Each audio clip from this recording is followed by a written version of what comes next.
మొట్టమొదటిసారి ఆయన CAG report అనేటువంటి దాని గురించి సీరియస్ గా తీసుకున్నాడు. చాలా సంతోషం. కాగ్ రిపోర్ట్ లో పేర్కొంది మీ గురించి అలా అంది ఇలా అంది అని. చాలా సంతోషం. జగన్మోహన్ రెడ్డి గారు కాగ్ రిపోర్ట్లు చదవడం మొదలు పెట్టారు. అయితే ఒక్కసారి చరిత్రలోకి వెనక్కి వెళ్ళండి. మీ టైంలో కాగ్ మీ గురించి ఇచ్చినటువంటి కాగ్ రిపోర్ట్ చదువుతా I can challenge and I'm on record. భారతదేశంలో ఇంత దరిద్రమైన కాగ్ రిపోర్టు ఏ ప్రభుత్వానికి కూడా రాలేదు. సంతకం పెట్టను అని చెప్పాడు ఆయన. పెట్టకపోగా క్వాలిఫైడ్ రిపోర్ట్ అంటే ఇది ఒక కొత్త పదం ఉంది అని నేను చాలా మంది ఫైనాన్స్ సెక్రటరీస్ అడిగితే మొట్టమొదటిసారి ఆంధ్రప్రదేశ్ లో కాగ్ రిపోర్ట్ వచ్చి ఆ రోజున ప్రతిపక్షంలో నేను లేవనెత్తిన తర్వాత చాలా మందికి ఇట్లాంటిది ఒకటి ఉంది అని తెలిసింది. అట్లాంటి క్వాలిఫైడ్ రిపోర్ట్ ఇచ్చినటువంటి ఘనత మీది, మీ ప్రభుత్వం. ఏమని చెప్పాడు ఆయన? దాదాపు 48,000 కోట్లు 48,284 కోట్ల రూపాయల గురించి అసలు అకౌంట్స్ అనేటువంటివి నాకు చూపించబడలేదు. దాని గురించి ఇంకా మాట్లాడతాడు. ఒకే ఒక 2 లైన్లు చదివి వినిపిస్తాను. In my view these material account entries were affected through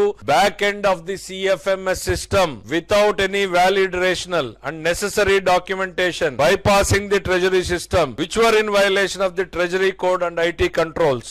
These irregular accounting entries are fraught with the risk of inflating the government expenditure beside the possible misappropriation as these were done in the back end of the CFMS. Therefore, in my opinion of the true and fair nature of accounts is subject to the above violations.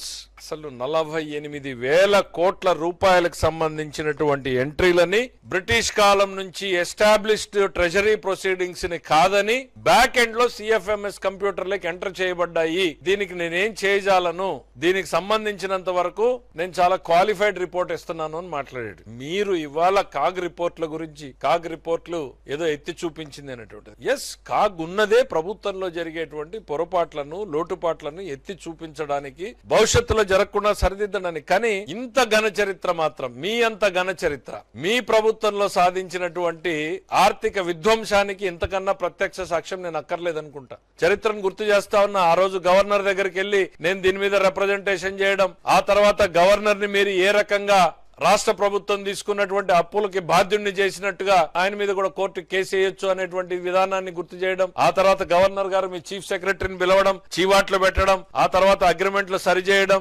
ఇవన్నీ ప్రతిపక్షంలో మేము చేసినవి ఇంకా గుర్తున్నాయి. ప్రజలకు కూడా గుర్తు చేస్తున్నాం. జగన్మోహన్ రెడ్డి గారు, మీరు ఏదో అద్భుతంగా చేశామని చెప్పుకునేటువంటి ప్రయత్నం చేయొద్దండి.